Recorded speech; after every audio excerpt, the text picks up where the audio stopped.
तो फ्रेंड्स, हम हमारे नेक्स्ट चैप्टर सिटीजनशिप, जैसे मैंने बात की थी, सिटीजनशिप हमारा स्टार्ट करते हैं।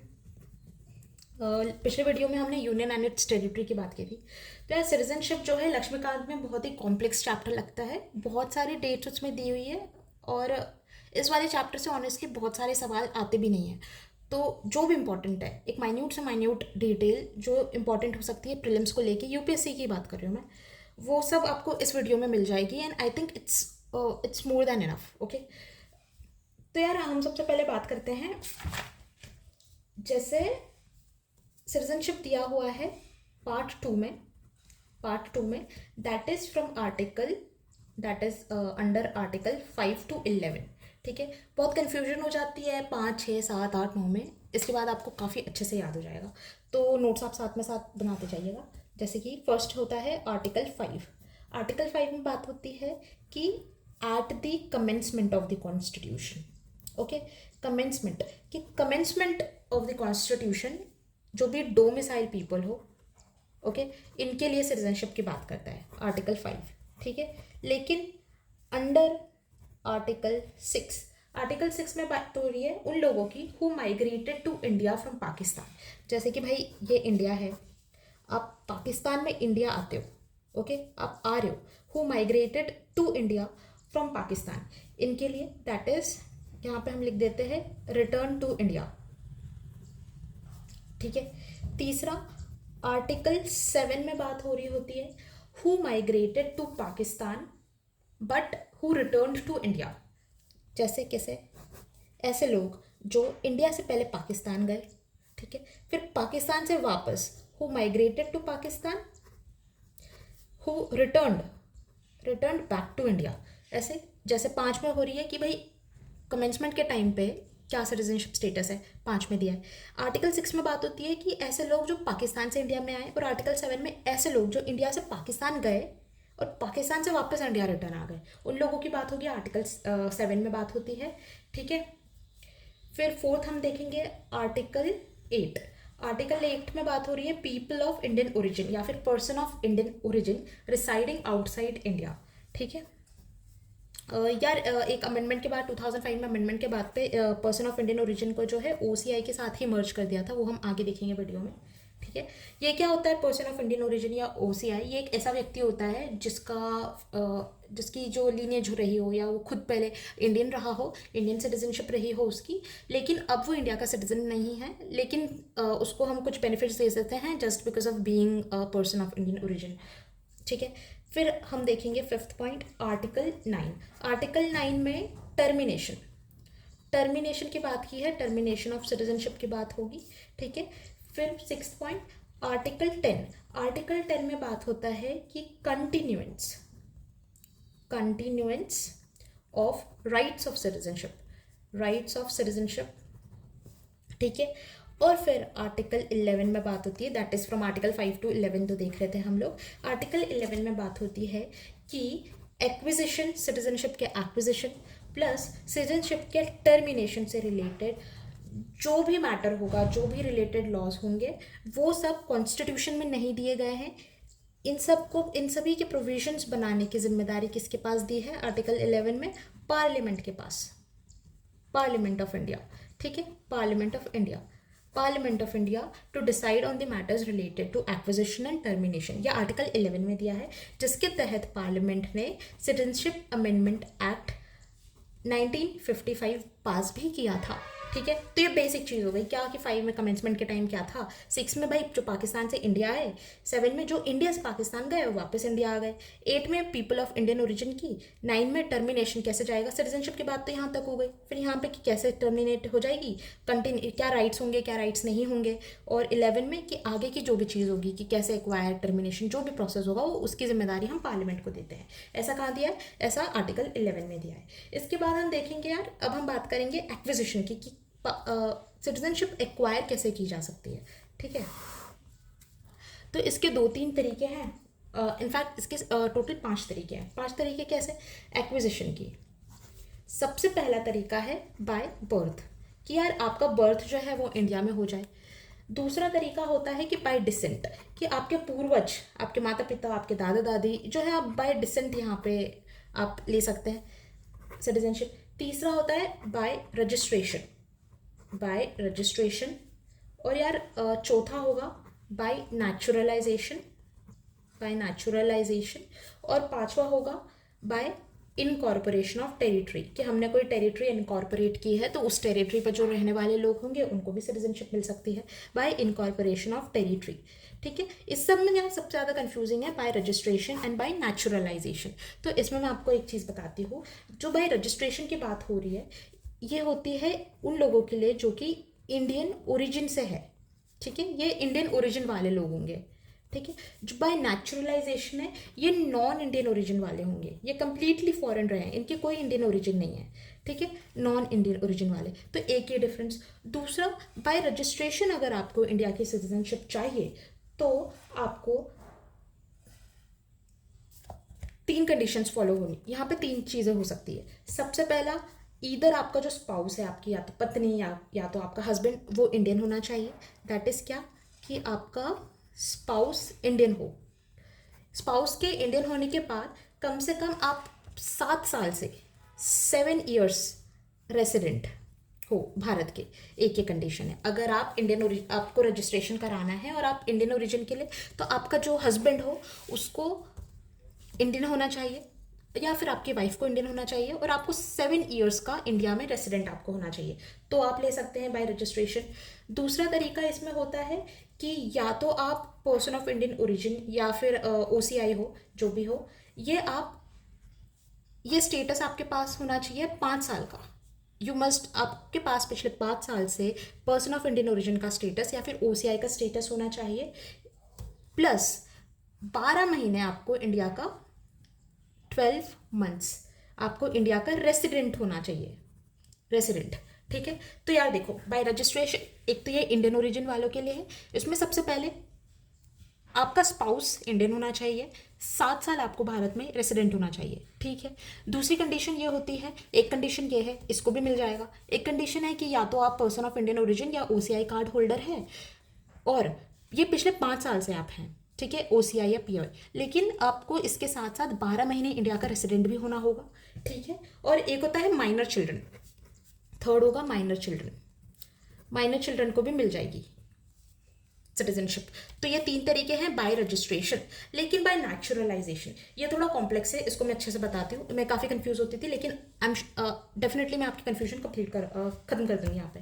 तो ये कंप्लीटली फॉरेनर के लिए होगा bye naturalisation, non Indian origin का अगर आप हो तो। इसमें कंडीशन है कि भाई 12 ईयर्स रेसिडेंट होना है आपको भारत का। लेकिन ये 12 ईयर्स रेसिडेंट की कंडीशन क्या है, सिर्फ 12 नहीं है यहाँ पे यार। देखो, 12 ईयर रेसिडेंट जिसमें कि 12 मंथ जो है, 12 महीने आपको कंटिन्यूसली इंडिया का रेसिडेंट होना चाहिए, 12 month continuously, and 11 years in 14 years preceding 12 months, 14 years preceding 12 months. That is, इसके लिए क्या है, आपको 12 साल का रेसिडेंट होना चाहिए, 12 साल से, जिसमें 12 months continuously and 11 years in 14 years preceding 12 months. Okay यार, इस 12 मंथ्स इसमें आपको इस बताती हूँ, जैसे कि यार ये आज का दिन है जहाँ पे आपको सिटीजनशिप चाहिए, आप अप्लाई करने जा रहे हैं। तो इसके पहले के जो ये 12 मंथ्स है, यहाँ पे आपको कंटिन्यूसली यहाँ का रेसिडेंट होना है, 12 months continuous residents. Okay, continuous residents. और इसके पहले की 11 years in 14 years preceding 12 months, 14 years preceding 12 months क्या है, ये हो गई 14 ईयर्स की विंडो। ठीक है, तो इस 14 साल में आप यहाँ पे 11 साल रहे हो, 11 ईयर्स रहे हो, यहाँ पे कंटिन्यूंस का कोई दिया हुआ नहीं है। 14 ईयर्स में 11 साल आप रहे हो, और जब आप अप्लाई कर रहे हैं उसके पहले के 12 महीने आप कंटिन्यूसली इंडिया में रेसिडेंट रहे हो। ये चीज़ है यहाँ पे बाय नेचुरलाइजेशन। ये आई होप आपको बहुत अच्छे से क्लियर हो गया होगा। और पांचवा तरीका होता है कि भाई आप बाय इनकॉर्पोरेशन ऑफ टेरिटरी आप ले सकते हैं, जब हम लेंगे वहाँ उनको भी सिटीजनशिप मिल जाएगी। इसमें कुछ कंडीशंस होती है बाय नेचुरलाइजेशन, जब आप सिटीजनशिप ले रहे होते हैं, कि यार आपको व्यभिचारी नहीं होना चाहिए, आपको एक गुड कैरेक्टर का इंसान होना है।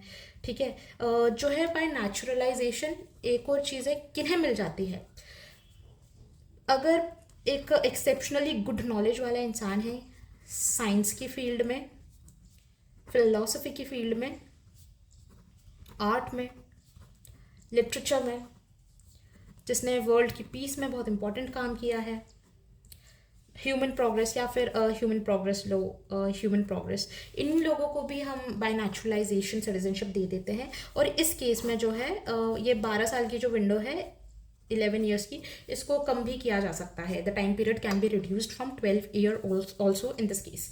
ओके, एंड हमने 5वां तरीका तो देख ही लिया था भाई, इनकॉर्पोरेशन ऑफ टेरिटरी। नेक्स्ट चीज़ हम देखेंगे टर्मिनेशन। सिटीजनशिप टर्मिनेट कैसे होती है? तो यार टर्मिनेशन नोट्स बना लो, इतना अच्छे से कोई समझाएगा नहीं, स्पेसिफिकली ये वाली जो चीज़ मैंने बताई है यहाँ पे, ठीक है, ये वाली। तो टर्मिनेशन के तरीके देखेंगे यार। सबसे पहला तो यदि आपने फॉरेन सिटीजनशिप ले ली तो आपकी इंडियन सिटीजनशिप अपने आप चली जाएगी। दूसरा, आपने रिनंसिएट कर लिया, आपने वॉलंटरीली गिव अप कर दी, दैट इज़ बाय रिनंसिएशन, ठीक है। तीसरा तरीका है कि भाई गवर्नमेंट ऑफ इंडिया जो है ये खुद आपको टर्मिनेट कर दे रही है, टर्मिनेट्स कैसे कि आपको ये डिप्राइव कर दे रही है, डिप्रीवेशन ऑफ सिटीजनशिप। ये कैसे होगा, ये कब होगा? गवर्नमेंट ऑफ इंडिया ने टर्मिनेट कर दिया। डिप्रीवेशन कैसे होगा, जो चौथा तरीका है, ये ऐसे होगा कि आप 5 साल के भीतर आपको सिटीजनशिप मिली और 5 साल के भीतर आप फॉरेनर थे, आप इंडियन रेसिडेंट नहीं रहे हैं, ओके, तो आपको 5 साल आपको सिटीजनशिप मिली और 5 साल के भीतर ही अगर आपको 2 ईयर्स की जेल हो जाए तो आपकी सिटीजनशिप से आपको डिप्राइव कर दिया जाएगा, ठीक है। ये एक तरीका होता है। और एक और तरीका होता है कि कैसे डिप्राइव कर सकते हैं, यदि आप पिछले 7 साल से 7 ईयर्स से कंटिन्यूसली अब्रॉड में हैं, कंटिन्यूसली, तो आप इंडिया में आए ही नहीं पिछले साल से आप कंटिन्यूसली अब्रॉड में हैं, तो भी आपकी सिटीजनशिप चली जाएगी। और एक और है कि यदि आप फ्रॉड हैं, इफ़ यू आर फ्रॉड, तो भी आपकी सिटीजनशिप चली जाएगी। अब यार कुछ इंपॉर्टेंट चीज़ है जो पेपर में आती है और बहुत ज़्यादा इंपॉर्टेंट होती है, तो ये नोट्स, यही सबसे ज़्यादा इंपॉर्टेंट है। एक तो ये जो मैंने आइडिया दे दिया, जो लक्ष्मीकांत में काफ़ी कॉम्प्लेक्स तरीके से दिया है, डेट्स हमें याद करने की ज़रूरत नहीं है। एंड ऑनेस्टली स्पीकिंग, डेट्स यदि आप याद कर भी लेंगे तो इसका कॉस्ट बेनिफिट एनालिसिस बिल्कुल अच्छा नहीं है, बिल्कुल भूल जाएंगे फॉर श्योर। तो नोट्स आप नोट डाउन कर लीजिए। सबसे पहले यार एक होता है citizen is not equal to resident. तो यार सिटीजन और रेसिडेंट में डिफरेंस क्या है? सिटीजन जो है एक ऐसा इंसान जो इंडियन पासपोर्ट होल्डर होता है, इसके पास इंडिया का पासपोर्ट होगा। रेसिडेंट के पास इंडिया का पासपोर्ट नहीं होगा, ठीक है। एक एनआरआई है, नॉन रेसिडेंट इंडियन। एनआरआई जो है ये सिटीजन है, हाँ, क्योंकि उसके पास इंडिया का पासपोर्ट है, वो सिटीजन है। क्या वो रेसिडेंट है? नहीं यार, वो तो यूके, कनाडा कहीं भी रह रहा है, वो इंडिया का रेसिडेंट नहीं है, पर वो सिटीजन है क्योंकि उसके पास इंडिया का पासपोर्ट है। कोई फॉरेनर जो इंडिया में रह रहा है वो सिटीजन है? नहीं, उसके पास कहीं और की सिटीजनशिप है, वो वहाँ का सिटीजन है। लेकिन यदि वो पिछले 6 महीने से फ्रॉम 6 मंथ्स कंटिन्यूसली अगर इंडिया में रह रहा है तो वो इंडिया का रेसिडेंट कहलाएगा। अगर वो पिछले 6 महीने से कंटिन्यूसली रह रहा है तो वो रेसिडेंट कहलाएगा। यार ये एक चीज़ याद रखना। दूसरा एक होता है कि डोमिसाइल मतलब कि आप यहाँ के परमानेंट रेसिडेंट, जैसे कि आप एमपी के परमानेंट रेसिडेंट है, आप महाराष्ट्र के परमानेंट रेसिडेंट है। और यार तीसरा होता है फॉरेनर मतलब कि जो आपका एलियन है। एलियंस भी हमारे 2 टाइप के होते हैं, एक होगा फ्रेंडली एलियन और एक होगा एनिमी एलियन। फ्रेंडली जैसे कि आपका यूएस वगैरह से, खैर अभी तो यूएस से भी हमारे थोड़े मतभेद चल रहे हैं, पर ठीक है, यूएस वगैरह से। एनिमी जैसे कि पाकिस्तान वगैरह से कोई है तो हमारे एनिमी एलियन होता है, ठीक है। दूसरी नेक्स्ट पॉइंट जो आपको याद रखना है कि इंडिया में जो है dual citizenship not allowed in India, लेकिन यूएसए में इट इज़ अलाउड, ओके। 5वां एमसीक्यू पॉइंटर जो आपको याद होना चाहिए, सबसे पहले मैंने आपको जैसे पिछले भी बताया था, जो पर्सन ऑफ ओसीआई जो है, ओसीआई कार्ड होल्डर बना दिया था, पर्सन ऑफ इंडियन ओरिजिन था, इसको ओसीआई में ही हमने इंक्लूड कर दिया था, इनकॉर्पोरेट कर दिया था, जो 2015 में सिटीजनशिप अमेंडमेंट हुआ था उसके तहत, ठीक है। तीसरी यार एक बेसिक कन्फ्यूजन होती है जो आप हो सकते हैं, मैं वो भी क्लियर करा देती हूँ। जैसे कि एक ओसीआई और एनआरआई, इनमें डिफरेंस क्या है? तो यार एनआरआई जैसे मैंने बताया, एनआरआई क्या है? Non resident Indian. Non resident Indian है तो इंडियन, लेकिन इंडिया में रिसाइड नहीं करता। ओसीआई क्या है? ओवरसीज सिटीजन ऑफ इंडिया, या फिर इसको पहले इसमें हमने POI, person of Indian origin को भी इनकॉर्पोरेट कर दिया था। दोनों में डिफरेंस क्या है? ये जो है ये नॉट सिटीजन, ये जो है सिटीजन है। तीसरा, इन लोगों को जो है लाइफ लॉन्ग वीज़ा मिलता है, ठीक है। इंडिया में ओसीआई और पीओआई को लाइफ लॉन्ग वीज़ा मिलता है। एनआरआई है भाई, आप यहीं के सिटीजन हो, आपको वीज़ा की तो आवश्यकता ही नहीं है, आपको ज़रूरत ही नहीं है वीज़ा की। तीसरा, ये जो है इन लोगों को नो वोटिंग पावर, इनको कोई वोटिंग पावर नहीं है। ये तो इंडिया के सिटीजन है, तो इन लोगों को वोटिंग राइट्स होते हैं। चौथी चीज़ आप याद रखेंगे प्रॉपर्टी राइट्स को लेके, कि यार जो ओवरसीज सिटीजन या पर्सन ऑफ इंडियन ओरिजिन है, ये लोग भारत में commercial land, they can buy commercial land, लेकिन ये एग्रीकल्चरल लैंड जो होता है, एग्रीकल्चरल लैंड, ये नहीं ले सकते। लेकिन एनआरआई, वो तो भाई सिटीजन है यहाँ के, ये प्रॉपर्टी कमर्शियल भी ले सकते हैं और ये एग्रीकल्चरल प्रॉपर्टी भी ले सकते हैं, ये दोनों प्रॉपर्टी ले सकते हैं, ठीक है। एक और चीज़ यार जो मैं भूल रही हूँ, वो क्या थी ओसीआई से? हाँ यार, ये जो ओसीआई जो होता है ना, this status is not given to Pakistan and Bangladesh people, ठीक है। यह पाकिस्तान एंड बांग्लादेश के लोगों को नहीं दिया जाता। एंड एक और फैक्चुअल चीज़ है कि ये जो ओसीआई का जो हम लाए थे ना, this was brought on the recommendation made on recommendation of LM Singhvi committee. ये कुछ फैक्चुअल डेटा है जो शायद आपको मॉक्स वगैरह में मिल जाएगा। एक और इम्पॉर्टेंट चीज़ है, यहाँ पे ध्यान से देखिएगा यार, कुछ अमेंडमेंट्स किए हमने, जैसे मैंने बोला था ना आपको कि हमने सिटीजनशिप अमेंडमेंट्स वगैरह लेकर आए थे पार्लियामेंट के बाद, यहाँ पे अंडर आर्टिकल 11। तो इसमें ना फर्दर जाके कुछ कुछ अमेंडमेंट्स हुए हैं, ठीक है। तो एक अमेंडमेंट है 1955 का, सिटीजनशिप अमेंडमेंट एक्ट 1955। इसमें बात की थी किसकी? एक्विजिशन की और लॉस ऑफ सिटीजनशिप की, ठीक है, acquisition and loss of citizenship. दूसरा हम अमेंडमेंट याद रखेंगे, सिटीजनशिप अमेंडमेंट एक्ट ऑफ 1988। इस अमेंडमेंट में क्या, इस अमेंडमेंट में SM अकॉर्ड्स आया था, साइन हुआ था SM अकॉर्ड्स, ठीक है। सिटीजनशिप अमेंडमेंट एक्ट 2003, इसमें हम OCI का कॉन्सेप्ट लेके आए थे, ओवरसीज सिटीजन ऑफ इंडिया, ठीक है। चौथा अमेंडमेंट सिटीजनशिप अमेंडमेंट एक्ट 2015, इसमें हमने OCI प्लस PIO को मर्ज करके OCI कार्ड होल्डर बना दिया था, ठीक है। ये हो गया। कितने अमेंडमेंट्स? 55 में लेकर आए, एक्विजिशन लॉस की बात हुई। 88 में एसएम अकॉर्ड्स, 2003 में OCI का कॉन्सेप्ट, 2015 में OCI POI को मर्ज करके OCI कार्ड होल्डर बना दिया।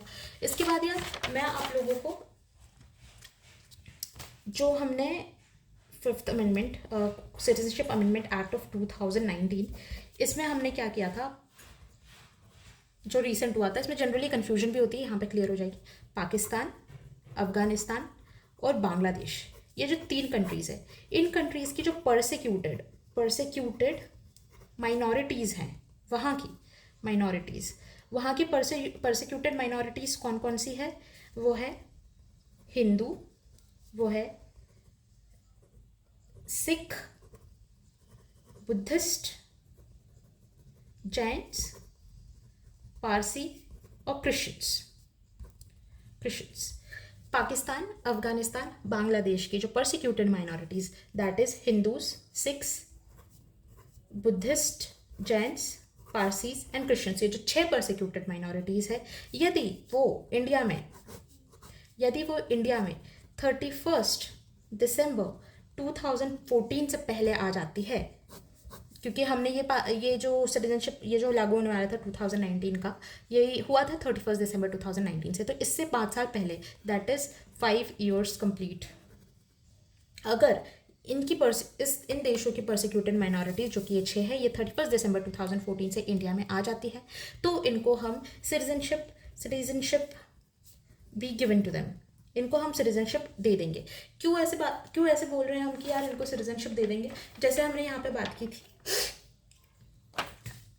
बाय रजिस्ट्रेशन कोई इंडियन ओरिजिन का है तो यहाँ पे 5 साल की बात की गई थी, लेकिन इनके लिए हमने एक इम्पॉर्टेंट प्रोविजन बना दिया ये अमेंडमेंट पास करके कि यदि आप यहाँ के परसिक्यूटेड माइनॉरिटीज़ हो और आप 31 दिसंबर 2014 से पहले आए हुए हो तो हम आपको सिटीजनशिप दे देंगे बाय नेचुरलाइजेशन। ठीक है, नेचुरलाइजेशन हम आपको सिटीजनशिप दे देंगे, भले ही आप यहाँ के सिटीजन नहीं रहे हैं, भले आपके ओरिजिन वगैरह नहीं रही हो, लेकिन अगर आप परसिक्यूटेड माइनॉरिटीज़ हो तो हम आपको सिटीजनशिप दे देंगे। बस जो कॉन्स्टिट्यूशनल अमेंडमेंट एक्ट हुआ था 2019 में, सिटीजनशिप अमेंडमेंट एक्ट, इसमें यही बोला गया था, यही बस इतनी बात थी। और दूसरी इंपॉर्टेंट चीज़ है जो सिटीजनशिप से रिलेटेड जो भी अमेंडमेंट्स होंगे, ओके, दीज अमेंडमेंट्स जो भी हमने देखे अभी 4-6, these amendments will require simple majority. तो यार जैसे हमने देखा था 234 के तहत, आर्टिकल 4 के तहत हम कुछ भी चेंजेस करते हैं तो उसके लिए सिंपल मेजॉरिटी चाहिए थी, though we needed president's recommendation for that. इसमें प्रेसिडेंट की रिकमेंडेशन की ज़रूरत नहीं है, इसमें हमें सिर्फ सिंपल मेजॉरिटी चाहिए। तो यहाँ पे भी आप कंफ्यूज हो जाएंगे, तो ये भी मैंने क्लियर कर दिया। तो हमने क्या क्या देख लिया अभी तक, हमने article 1 to 4 union territory citizenship देख लिया अंडर आर्टिकल 5 to 11। अब हम स्टार्ट करेंगे हमारे फंडामेंटल राइट्स से and we will go on, okay. और फंडामेंटल राइट्स के मैं एक ही वीडियो में नहीं पढ़ाऊंगी, अलग अलग से पढ़ाऊंगी, okay. So guys, all the best and I hope citizenship से रिलेटेड कोई भी डाउट हो तो वो आपका इस वीडियो में, I think it's more than enough, it's more than enough. इसके बाद भी यदि आपको लगता है तो आप एक बार रीडिंग लगा सकते हैं, किसी कोचिंग के वैल्यू एडिशन मटेरियल की लगा लीजिएगा लक्ष्मीकांत की जगह, पर्टिकुलरली इस चैप्टर के लिए, ये मेरी रिकमेंडेशन होगी, ओके। Thank you.